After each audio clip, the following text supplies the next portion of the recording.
Shalom, princesa linda e amada do Senhor, tudo bem com você? Estamos aqui para estudar uma carta de João, e compartilhar da palavra de Deus, receber desse amor de Deus pelas nossas vidas. Glória a Deus por esse privilégio de podermos ter esse canal para compartilhar, para nos alimentarmos da palavra de Deus, amém? Feche os seus olhinhos comigo e vamos orar. Só que você está dirigindo, não fecha o olho não, tá? Pai, obrigado por estarmos aqui. Obrigado pela tua palavra. Obrigado por tudo que o Senhor tem feito nas nossas vidas. Obrigado, Deus, porque a tua palavra nos liberta, a tua palavra nos transforma. Nos leva mesmo para o lugar que o Senhor tem para nós, o esconderijo do Senhor. Nos faça, Senhor, aprendermos mais e mais a tua palavra para não pecarmos contra ti. E que o teu Espírito, aonde eu estou agora, onde cada princesa e mulher de joelho está agora, que o teu Espírito possa nos tocar, que o teu Espírito possa nos conduzir e que a vontade do Senhor seja estabelecida. Em nome de Jesus, amém? Amém. Hoje nós vamos de 1 João 2 e essa carta já começa dizendo assim: filhinhos, vos escrevi para que não pequeis. Mas se todavia alguém pecar, nós temos um advogado, o justo, Jesus Cristo, que intercede por nós. A palavra do Senhor está aqui, viva, em nossas mãos, e glória a Deus hoje, porque nós temos acesso à palavra de Deus. Há lugares na nossa nação que não pode se manejar a palavra de Deus, usar, buscar a palavra de Deus. E hoje nós temos esse acesso, então aproveitemos enquanto há tempo. Amém? E a palavra de Deus está aqui para nos direcionar como uma bússola, como uma direção, para que a gente não venha pecar contra o Senhor. Ela é bem clara para dizermos o que precisamos e não precisamos fazer. E que sejamos obedientes em nome de Jesus, amém? Quando a gente continua, a gente fala, aqui diz que Jesus é a propiciação pelos nossos pecados, não somente pelos próprios, mas pelo mundo inteiro. O que seria isso, pastora Adriana? Propiciação. Propiciação, quando a gente olha pelo Velho Testamento, quando a gente olha pelo tabernáculo de Moisés, havia ali uma arca da aliança, e naquela arca da aliança existia uma tampa, e aquela tampa se chamava propiciatório, onde havia 2 querubins, um de frente para o outro, e a palavra diz que ali, naquele lugar propiciatório, é onde aplacava a ira de Deus. Jesus, quando morreu por nós numa cruz, ele foi a propiciação. Ele foi o instrumento usado para aplacar a ira de Deus contra as nossas vidas. Quando nós pecamos e Jesus vem como nosso advogado, intercede por nós, quando Deus olha o sacrifício dele na cruz, peraí, se há uma ira minha contra esse homem que peca, contra esse homem que não reconhece o meu amor, e eu olho para Jesus, o meu filho que se entregou por mim, essa ira ela é aplacada. Aleluia. Glória a Deus pela vida de Jesus em nós, por nós. Amém? E aí ele vai dizendo, se eu digo que eu amo o Senhor, se eu digo que eu conheço o Senhor, eu preciso guardar os seus mandamentos. É muito fácil aqui com você estar ministrando a palavra de Deus, falar muito bonito, ou talvez ter os mandamentos de có e salteado, mas não adianta eu falar, ter a teoria, se eu não viver, se eu não guardar no meu coração os mandamentos, a palavra de Deus. Então aqui é muito claro, se eu tenho conhecimento de Deus, eu guardo os seus mandamentos. Isso é coerente. Amém? Eu não posso dizer que eu guardo se eu conheço o Senhor, se eu não guardo os seus mandamentos, se eu não guardo e vivo a sua palavra constantemente na minha vida. E aqui fala que aquele que guarda os mandamentos, verdadeiramente o seu amor é aperfeiçoado em mim, no versículo 5. Então são coisas que seguem, se unem e fazem sentido. Primeiro, se eu conheço a Deus, eu preciso guardar o seu mandamento. Se eu conheço a Deus e guardo o seu mandamento, o amor dele, porque a palavra diz que Deus é amor, precisa ser aperfeiçoado em mim. Não é que eu vou ter hoje o amor de Deus 100% na minha vida vivido. A Bíblia diz, o versículo diz, aperfeiçoado em mim. A cada dia ele vai sendo moldado na minha vida. Em nome de Jesus, amém? E aqui diz, olha, fortíssimo, no versículo 6, aquele que diz que anda no Senhor e permanece nele, precisa andar como ele andou. A gente tem aquela desculpa de dizer, não, porque foi Jesus, Jesus foi perfeito, ele era o Filho de Deus. Mas se nós dizemos que conhecemos, que guardamos os seus mandamentos, que o amor dele é aperfeiçoado em nós, nós precisamos andar como ele andou. Ter aquela ousadia, como nós já estudamos que Paulo teve, sede meus imitadores como eu sou de Cristo. Vamos parar de dar desculpa para a pessoa olhar só para Cristo e não olhar para nós. Não, a pessoa tem que olhar para Cristo, primeiro referencial, o primeiro modelo, o primeiro exemplo, mas as pessoas têm que olhar para nós também.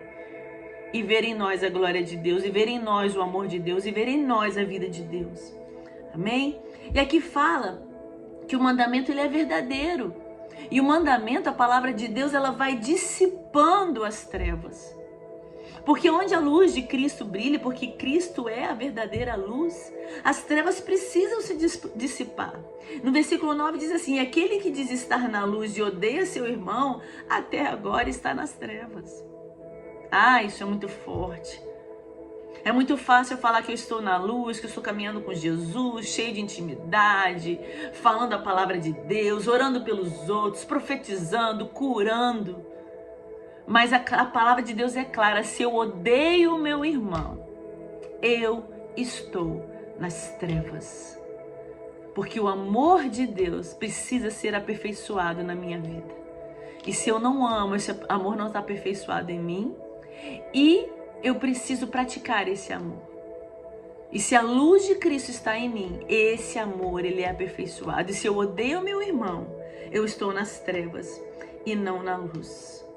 Aí no versículo 12 ele fala assim, filhinhos, eu vos escrevo porque os nossos pecados são perdoados. Nós pecamos, mas como falamos no início, temos um advogado que intercede por nós. E por causa do nome dele, os nossos pecados são perdoados. E o Senhor, ele fala que a gente precisa conhecer a Deus desde o princípio, não é agora no Novo Testamento, mas é desde Gênesis, é desde a história de Moisés, de Abraão. Ali a gente vê que a palavra de Deus está sendo anunciada desde o princípio, só não quer ouvir receber quem não quer. E aqui ele vai falando, olha, vocês jovens, escrevi porque sois fortes e a palavra de Deus permanece em vós e tendes vencido o maligno. Há teólogos que dizem que aqui não quer dizer que está falando especificamente para pais, filhos e jovens, como idade, mas como pessoas que têm a caminhada, a intimidade com Deus. Há aqueles que são menininhos na fé, aqueles que são mais jovens na caminhada do Senhor e aqueles que já são mais velhos. Aqueles que têm ganhado vidas para Jesus, que têm sido pais espirituais. Há teólogos que colocam esses versículos dessa forma. E eu acho interessante porque eu, que não sou mais jovem da idade, mas sou jovem no espírito, cheia de vontade, eu tomo essa palavra para mim também. Como jovem aqui, de eu sou forte. E Deus permanece em mim. E eu venci o maligno. Em Cristo nós vencemos o maligno. Essa força de Cristo precisa estar em nós, esse vigor, essa ousadia, essa busca precisa estar em nós. Amém? Aí no versículo 15 ao 17 fala assim, não ameis o mundo nem as coisas do mundo, porque se eu amar o mundo, o amor do Pai não está em mim. Não há coerência eu amar o mundo e ao mesmo tempo amar a Cristo. Porque os dois se divergem, os dois vão para polos diferentes. Então, se eu amo o mundo, eu não amo o Senhor.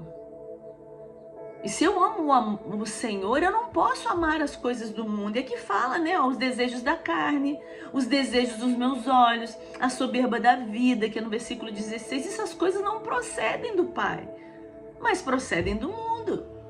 Então, se eu amo o Senhor, eu não posso amar o mundo. Não é coerente isso. Aí no 17 diz, ora, o mundo passa bem como a sua concupiscência, ou seja, os seus desejos. Mas aquele, porém, que faz a vontade de Deus permanece para sempre. Há um céu para nós, há uma vida eterna para nós. Vamos fazer a vontade de Deus e não a do mundo, não da nossa carne.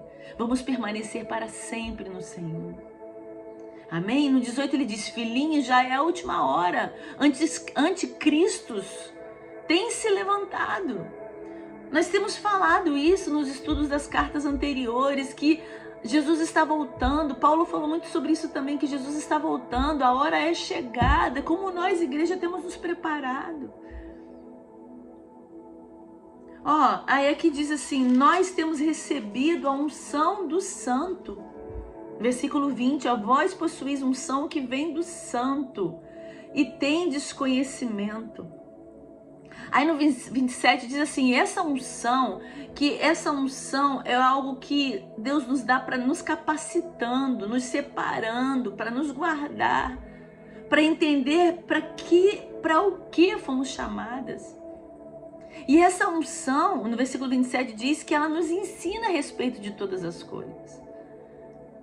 No dia quando chegar um tempo da perseguição, que talvez não tenha mais ninguém para nos ensinar, está conosco, alguém para ministrar a palavra para nós, a unção que está em nós vai nos ensinar.